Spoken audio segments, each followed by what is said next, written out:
Good afternoon and welcome to our weekly COVID-19 briefing. As is customary, I'll turn things over to Dr. Fitzgerald, our Chief Medical Officer of Health. Thank you, Minister. Good afternoon, everyone, and thanks for joining us today. Since the media advisory yesterday, we have no new cases of COVID-19 in the province, and the total number of cases stays at 271. 267 people have now recovered, and in total we have tested 36,596 people. On March 18th, 2020, the Minister of Health and Community Services, on my advice, declared the province's first public health emergency under the Public Health Protection and Promotion Act. And at that time, the World Health Organization had just days before declared COVID-19 a pandemic. What transpired in the days, weeks, and months that followed has been nothing like we've experienced before. With so much unknown about the virus at that time, swift action required us to rely on public health principles and trust in the support and actions of the people in the province. And we have navigated through the unknowns of this virus together, and we will continue to do so. This week marks 6 months since the declaration was first issued in the province, and a lot has changed since that time, and while questions still remain about this virus, the global community has learned a lot about COVID-19. In this province, we have learned from our own experience managing a large outbreak and from the experience of other provinces across Canada and from countries abroad. These lessons have informed our actions and public health advice. The public health measures we've put in place throughout the last number of months have served us well in times of great uncertainty. Change at the best of times is challenging, but the rapid pace of change we've gone through with COVID-19 has been nothing short of remarkable. We've met many milestones, and we are now learning to live with COVID-19. In May, we started to take steps to safely reopen our economy, and this has continued through the summer as we all adapted to our new circumstances. These steps were supported by public health measures requiring travelers to self-isolate upon arrival, limiting non-essential travel into the province, and requiring people to wear masks in public spaces. This month, our children and youth were supported to go back to school, another important milestone, after months of being away from in-person classes. Ensuring our kids have the best start in life is critical to their long-term healthy development. Protecting them against any unintended impacts of this pandemic must be top of mind, and it takes our collective actions to ensure they are safe, healthy, and happy. One thing that has stayed the same with back to school, however, is the circulation of illnesses similar to the common cold. But obviously this year there are challenges with this certainty. Right now, we are seeing a virus called Enterovirus circulating in some areas of the province, which is causing some concern for parents. Enterovirus is an illness with symptoms similar to the common cold, and many of which are also similar to COVID-19.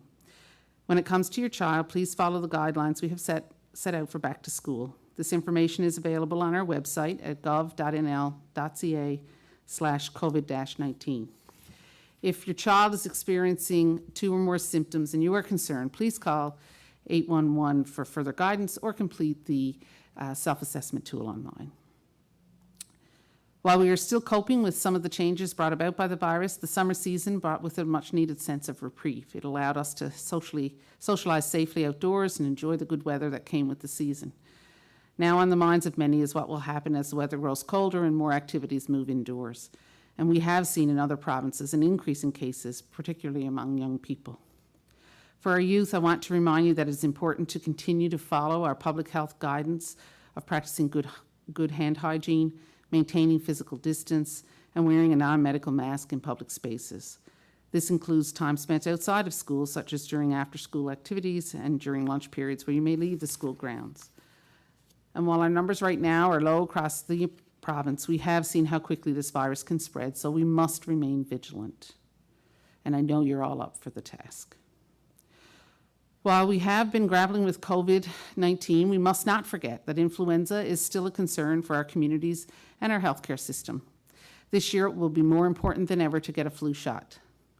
We need our health system to have the capacity to deal with the surge of COVID-19 cases, and keeping flu out of our communities is one of the most important ways to do so. Getting the flu shot is one of the most important ways to reduce the spread of flu in our communities, schools, and health system. We have asked you to do many things to reduce the spread of this virus, and you have all risen to that challenge. We are now asking that you get the flu shot to help in the continued fight against COVID-19. Our flu clinics will be up and running in late October as usual. We will have more information in the coming weeks about how to get yours. As a recap for those who may have just joined us, we have no new cases since yesterday's media advisory, and the total number of cases in the province remains at 271. As we enter into the last quarter of 2020, with your help, your perseverance, and your patience, we will meet more Life with COVID-19 milestones together. Thank you. Thank you very much, Dr. Fitzgerald. Yes, good. No new cases again today. We have one active case in the province. We're on day 194. It's been a long road, and it's still not over yet. This is a marathon. I would argue a marathon with hurdles. It's not a sprint, and we need to bear that in mind. The province has done very well over the course of the pandemic. The numbers have remained low, and the Atlantic bubble has had similar success. Joining the Atlantic bubble has not had any appreciable downside to the COVID issue. And indeed, I think now other jurisdictions in Canada and possibly even around the world are looking at Newfoundland and Labrador and the Atlantic bubble to see what it is that we've been able to do and how we've been able to do it to bring these numbers down to a level that we can manage without too much in the way of challenge to our healthcare system itself. What we said at the beginning was that it was going to be fairly straightforward to close things down, but it was going to be a lot more difficult as we balanced the risk to the population health with the inconvenience and the challenges that we presented to individuals and their economic well-being. We still walk that fine line. You look across at other provinces, and British Columbia, Alberta, Ontario, and Quebec are all seeing significant challenges with further waves or clusters of cases. And whatever we do within Newfoundland and Labrador and the Atlantic bubble has to bear that context in mind when we look at making further decisions about easing and opening things up.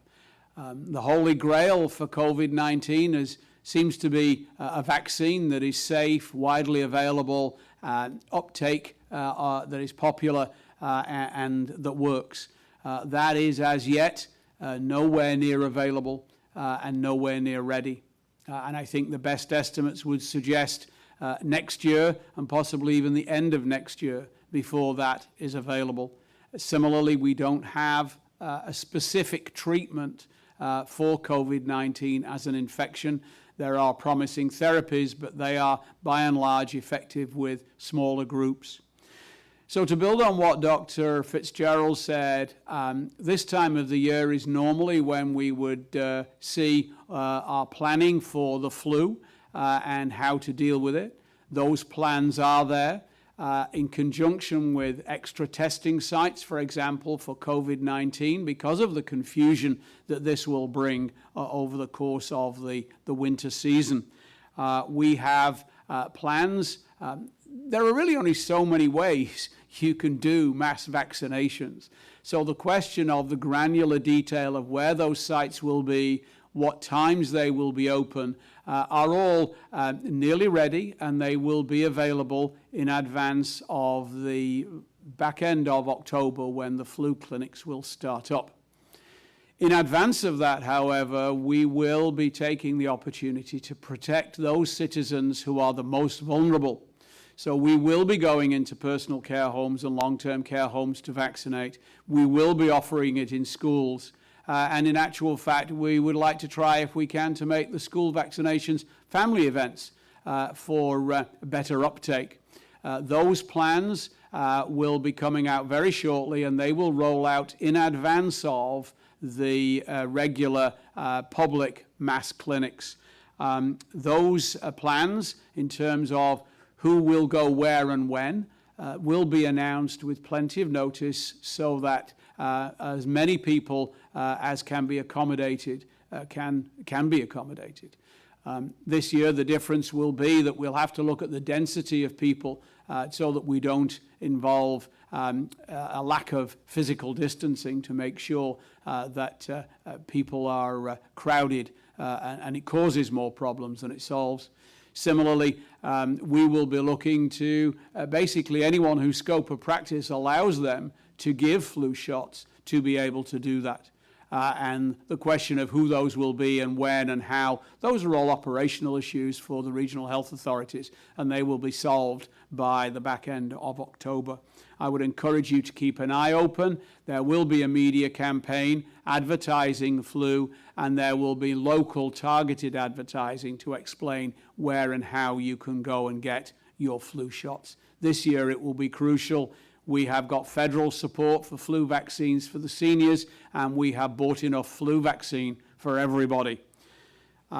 The other thing I'd just like to touch on before I hand it back to Ms. Dix-Payton was brought up really in some highlight yesterday at the rally I attended on steps of Confederation Building.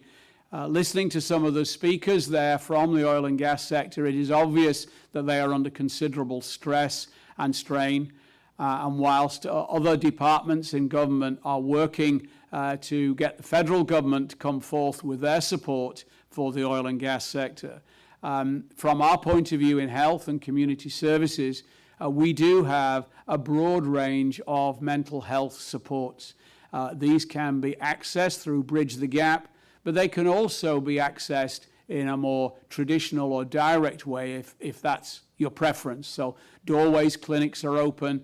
Bridge the Gap allows you to access therapy and services online, which won't necessarily be solely online.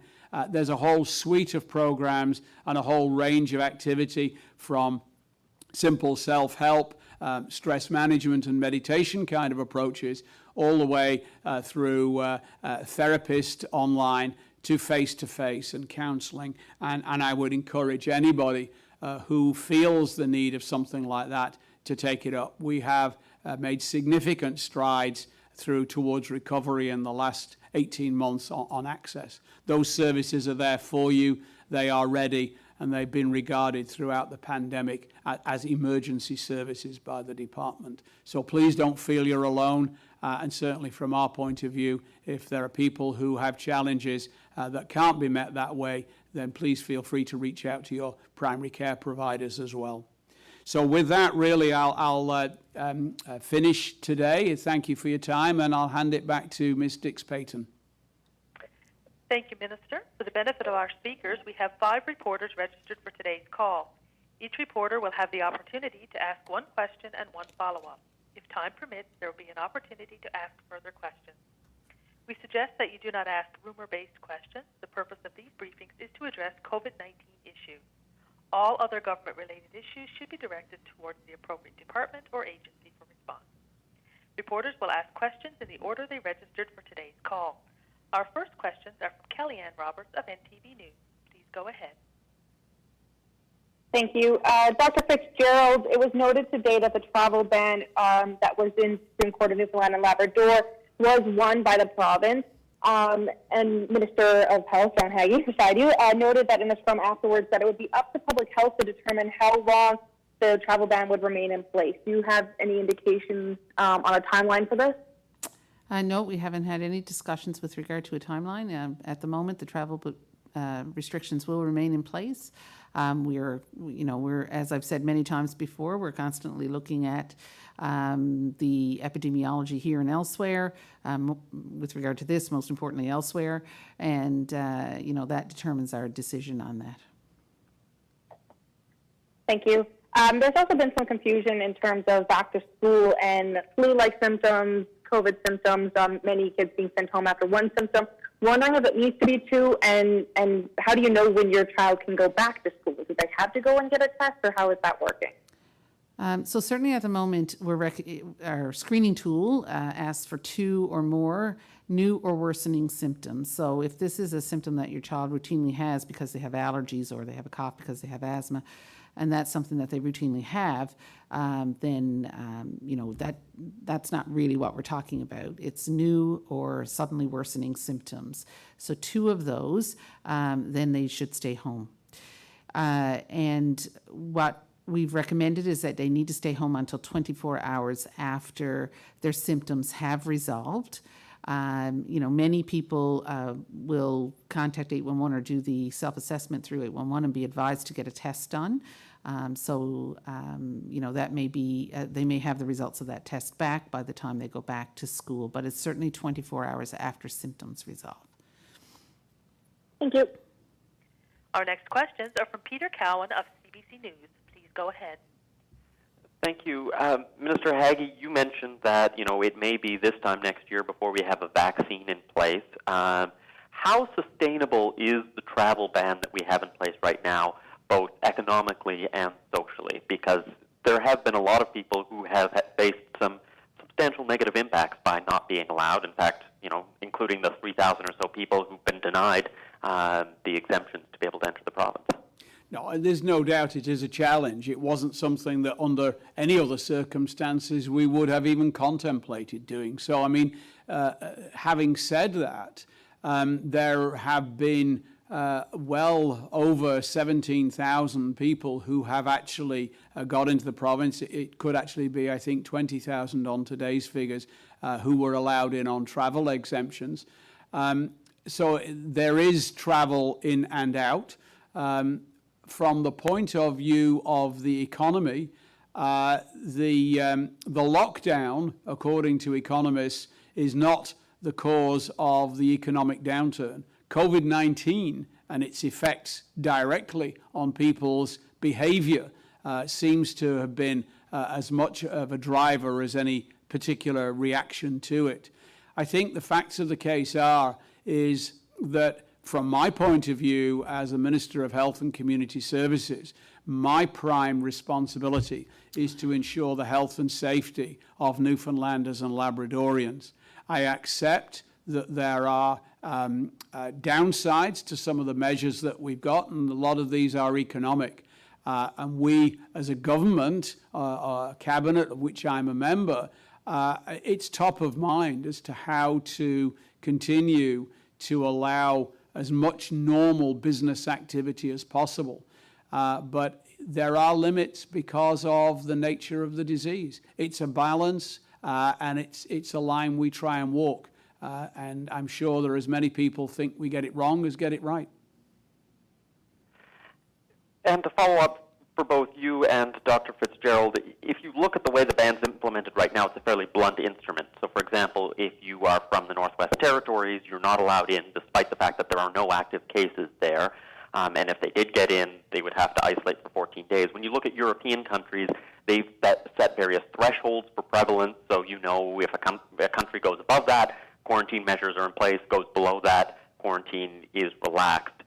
Some also have required testing, for example. Why don't we have a more adaptive system that would allow us to address the higher risks while giving more freedoms to people who may be coming from lower risk areas? So I think,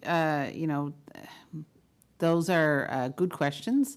They're not just simple to implement, and takes a lot of thought and a lot of organization to do that. So certainly,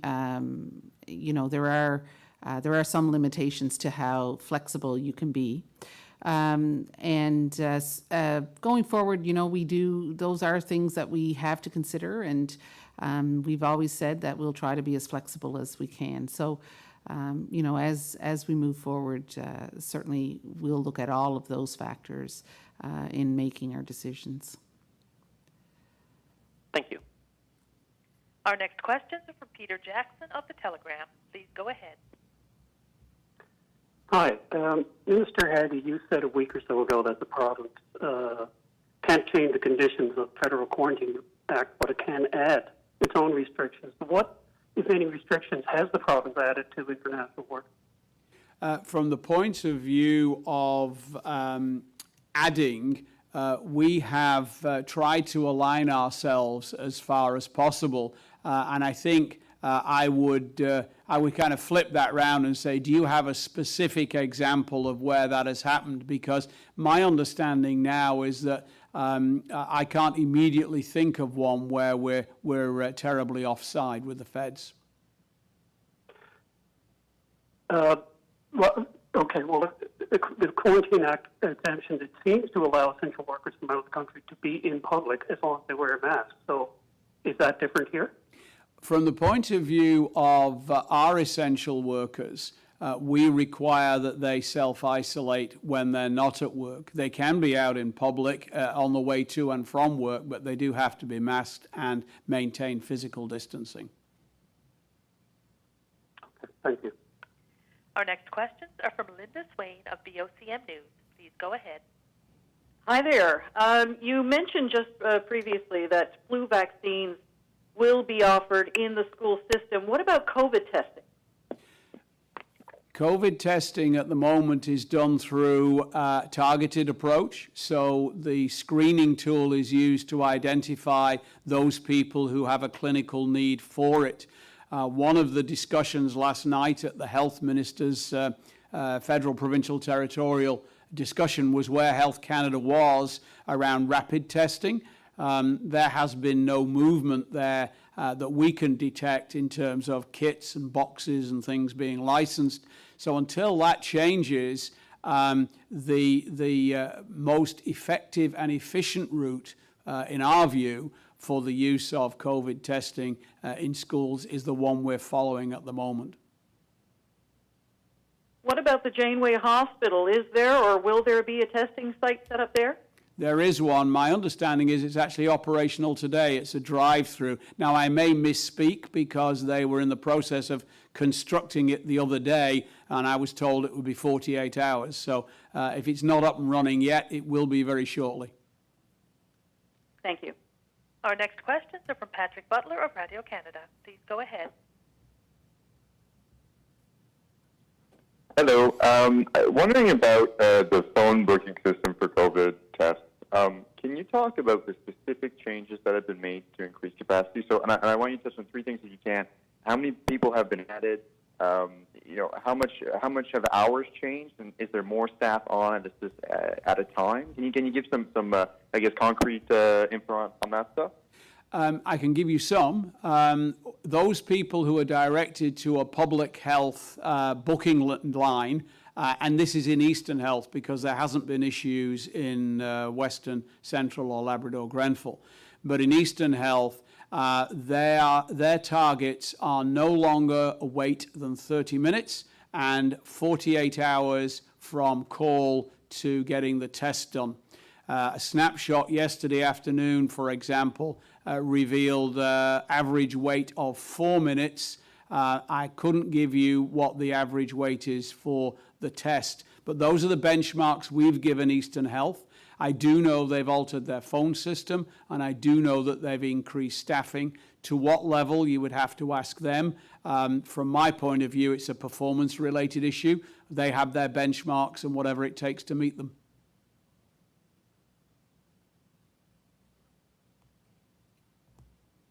Patrick, do you have another question?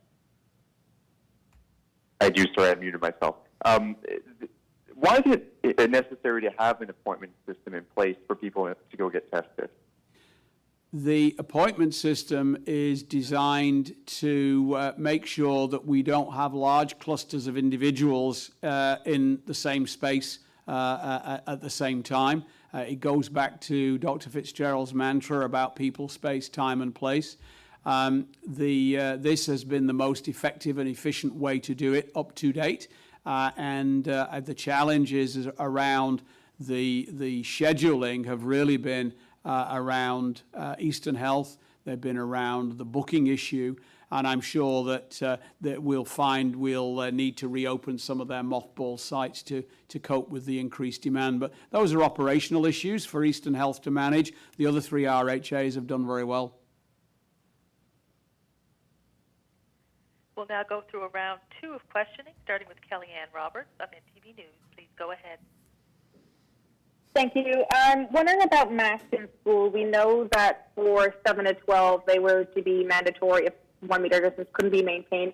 You know, for the younger grades, once they were in the classrooms, their cohorts would remain the same, and so their masks would be removed there. But the common areas, as far as I had understood, were where masks would be worn, but I'm hearing many schools aren't following that. Just looking for clarification. I'm sorry, Kellyanne, you said the common areas, and I missed what you said after that. Oh, sorry, that's in the younger grades, masks aren't being worn in the common areas. That's what I'm hearing from several schools or from several parents with children in those schools. Just looking for the clarification on when masks need to be worn for kids under the grade of 7. So the public health guidance for mask wearing for younger children are on the bus, and once they get to their classroom, then they can take their mask off. And then when they're going back on the bus in the afternoon, they put their mask on before they leave their classroom, and they keep it on until they get home. So there is no requirement for children to wear masks in the common areas of the lower grades. Presumably, the schools will be able to manage classroom flow such that classrooms, when they're moving through the corridors, won't come into contact with each other, and physical distancing will be able to be maintained. So there's no requirement for masks in the younger grades in the common areas from a public health point of view. However, you know, what schools do or the school district does in terms of their policies, that's a different question. Thank you. Appreciate that. Just looking to see if we have an update on how the rotational workers change has gone to this point, knowing that we're almost 10 days into it here at this point when they could have increased their testing. If you are liking the results of it so far, or your feelings on it? Well, so far it's been promising. I think it's you know, we haven't had any major surprises, but the full evaluation won't be done until the end. So and you know, we've left that to a separate entity to do so. Thank you. Our next questions are from Peter Cowan of CBC News. Please go ahead. Thank you. Minister Haggie, you mentioned that you're not aware of any situations where the rules in this province are more strict than the federal rules when it comes to international workers. I can give you a couple of examples. So, for example, those who work on board Great Lakes freighters or aircraft mechanics who may have to travel internationally, they're being told by 811 that they can't get the shorter one-week isolation because of the federal rules. I talked to Transport Canada. They told me that those workers are considered essential, so they are exempt from any quarantining that is required when they return from an international trip. So why is this testing and shorter isolation not available to them, considering the federal government does not require them to isolate? I think there's a communication issue here. I checked up on Great Lakes boats, particularly in the light of comments. There is the concept of what's called a closed vessel. So that's a vessel whose crew do not leave the ship and who do not have anybody visiting the ship, with the exception, for example, of a harbour pilot or a safety-related issue. If you are on a closed vessel and you depart and return to a port within the Atlantic bubble, there is no requirement for you to self-isolate. If you are someone who's gone to a US port, for example, and you return home by commercial airline from a point of departure outside the Atlantic bubble, you are regarded as a rotational worker. You should call 811 and you can have the COVID test between day 5 and 7. And if that is negative, then after day 7, you're good to go. When was that change made? Because the workers that I've been speaking to were told by 811 that they do not qualify for that testing. The information I have is that's been there for a little while, so I'm looking into how those dates match up. I can't give you the answer. Okay, thank you. Our next questions are from Peter Jackson of The Telegram. Please go ahead. I just wanted to ask Dr. Fitzgerald about the recent court cases. And I'm wondering whether that particular case, either in while it was going on and now with the decision, if that has had any influence whatsoever on the public health decisions that you've been making. No, public health decisions have always been based on the evidence. based on best practice, looking at epidemiology. The court case was not a factor in any of the decisions that we made. And there is still another case pending. How likely that is to succeed in this case is up in the air. But are there any specific contingency plans you would have if, for example, an appeal ruled against the ban? So I guess we'll cross that bridge when we come to it, but we'll continue on with all the other public health measures that we've had in place, and we'll make sure that our public health capacity is ready to respond, and we'll do what we have to do. But at the moment, we're not there, and we're not. We're going to continue on as we've been doing. Our next questions are from Linda Swain of VOCM News. Please go ahead. What solutions have you found to the issues faced by the overloaded 811 system last week? 811 was, and I'm speaking particularly of the health line element of 811. 811 experienced a surge. It took them a couple of days to get their staffing adjusted. My understanding there is that their callback times, so urgent callback is 0, and the maximum callback for an information call as of yesterday was the order of 65 minutes.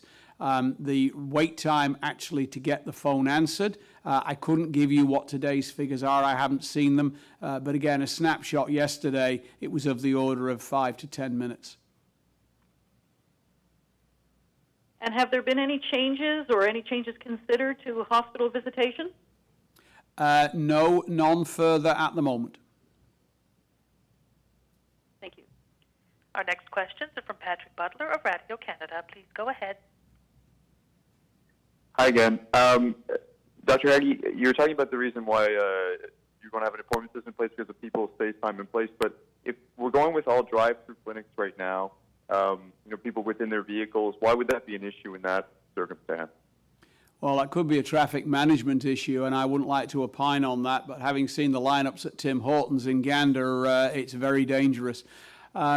The facts of the case are this is a system that is working for us. It lends predictability to people who have families, who have work commitments, that they're juggling to try and get these tests done for their children or their spouses or their senior loved one. So there are those kind of elements in the decision too.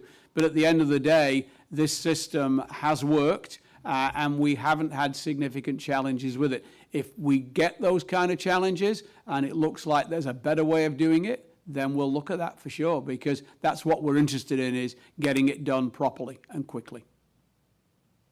Dr. Haggie, just on the amount of time people have to wait to get a test, it seems like a key problem in the sort of chain of booking is when you're given a number, you're referred from 811, given a number to call Eastern Health, and at that point in the chain, when people aren't actually able to get through is where there's a lot of difficulty. And there aren't, I guess it would be difficult for Eastern Health to be able to actually give a number, a wait time for that, because people aren't already in a queue at that point. That point in the chain where there seems to be a lot of issues, is that being looked at specifically by 811 and by Eastern Health? Can you tell us anything about that? Yes, for sure. You can actually measure the call waiting. Telecom engineers have been working with Eastern Health to provide them with a call center style of approach. And that has resulted in significant improvement. Again, these are operational issues, but effectively they've gone from the situation you described, which was certainly the case over the weekend, last weekend, to wait times of anywhere from 4 minutes, which was the snapshot I was given yesterday. I don't have average data for today. Eastern Health are supplying that, but they've been given clear performance targets by the department. How they get to those performance targets is down to Eastern Health and the telecom provider. And just one other thing, during rotational workers currently are allowed to leave during quarantine. They can go on a bike ride or a walk or a drive as long as they go by themselves. Are there any thoughts about broadening that to other people who are in quarantine, given the risk is I guess, reduced? Not at the moment. We're trying to keep quarantine regulations the same, whether somebody's coming in under federal quarantine or provincial quarantine, just to avoid mixed messaging. So at the moment, no, we're not considering that. Thank you, Dr. Fitzgerald. Kellyanne Roberts, do you have any further questions? I just have one final question. We've talked extensively or asked extensively about the travel ban and the case that ruling was just decided on. I'm just wondering, in terms of the Canadian travel bubble, have there been any further talks on that? The travel bubble, sorry, you're a bit muted there, Kellyanne. We haven't had any discussions on altering our travel bubble, if you're referring to the Atlantic bubble, or broadening it more widely to a Canadian bubble. That's exactly what I was asking. Thank you. Peter Cowan, do you have any further questions? Yes, I have a couple more questions. About testing time, I talked to one parent who called 811 on Sunday and still hasn't received that final call back with an actual appointment in order to get tested. So can you explain why that seems to be different than that 48-hour standard that you're talking about? And also explain, why does it take 3 different phone calls in order to get one test booked? The process is that it should really take only 2 phone calls. That's what we're working to. One to 811 to see if you need the test, and the other one to the regional health authority to organize the test. I can't speak to a specific there, but obviously there's a significant issue. Having said that, the issue on Sunday was, among other things, lower staffing levels on the public health booking line in Eastern Health. I appreciate the frustration, Peter, but the situation today is significantly different than it was at the weekend. If there is any delay beyond 48 hours between call and test through Eastern Health, I haven't yet been made aware of that, and I'll certainly go back and ask the questions after this. With all these kids that are developing sniffles right now, whether or not it's cold or Enterovirus or whatever, considering the fact that we haven't seen any community spread since April, if a student has the sniffles, they haven't traveled, they haven't been in contact with someone who's traveled or someone who has the disease, why are we putting them through the stress and discomfort of testing when we know, based on the epidemiology right now, the odds of them having COVID is extremely low? So that is true. However, we don't know that there's no COVID out there, and not everybody knows everybody they've come into contact with over the past 2 weeks. So we are trying to keep COVID out of our communities the best way we know how, and that is to test people who are symptomatic. This is pretty consistent across the country right now, I don't know that any of us want to find a case of COVID from a person who presents to the hospital that's a result of community spread. That's not really the way we want to find out about a resurgence of COVID in the province.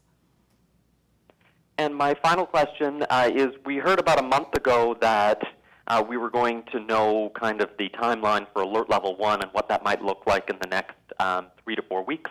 So I'm just looking for an update on that. So alert level 1 is, we're not anywhere close to alert level 1. What we're talking about with that would be, a significant reduction in COVID spread, not just here in the province, but in the country and perhaps around the world. We're not, much of the world is still seeing increases in COVID in their epidemiology, and I don't think we're anywhere close to looking at moving into a level 1 where we would, consider larger mass gatherings or consider more travel or things like that. We're certainly not there at this point. Thank you. Peter Jackson, do you have any further questions? Yes, I do. I just wanted to clarify something about the phone line transplant. Is saying it's no longer than 30-minute wait, and then no longer than 48 hours to get the test done, or 48 hours to get the test back. Because if you go at day 5, it takes 48 hours just to get the test, and another 48 to get it back. You could be looking at waiting for 9 days. Yeah, the the benchmark test, the benchmark that we have given Eastern Health are the ones I have given you. In terms of public health, the issue of how fast negative tests particularly get uploaded is really the issue. And certainly that's one of the discussions that staff were having yesterday with Eastern Health, Public Health Lab really. The positive tests we get notified of the minute they come off the run. There is, with the exception of geography, very little delay in getting the test result back when it's positive. The runs are done at least twice a day. The main delay is in getting the specimen to St. John's if you are outside of town. Okay, thank you. Do you have any further questions, Peter? No, that's great, thank you. Okay, Linda Swain. I'm good, thanks. Patrick Butler. I've got one more, again related to the phone line. The government has created a new ministry for digital government. These phone lines are taking a lot of resources.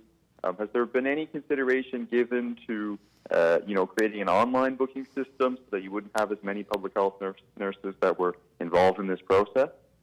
We have, with Eastern Health, a pilot scheme for online booking, which has really only gone live in the last 6 weeks. Once that has been evaluated, because there have been some teething problems with that, then, if that serves the purpose, it would then simply be a question of expanding that. This would be one area where that would happen. This is not necessarily digital governance and Service NL issue as much as it is it's a regional health authority issue, an NLCHI issue.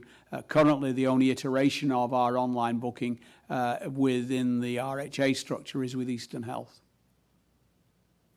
Thank you. Thank you very much. Minister, did you have any concluding remarks before we ended today's news event? No, thank you very much. Thanks everyone for their interest, and I hope they found this helpful. Thank you so much for tuning in. Please join us again on Wednesday, September 23rd at 2 p.m., 1:30 in most of Labrador. Have a great evening, everyone.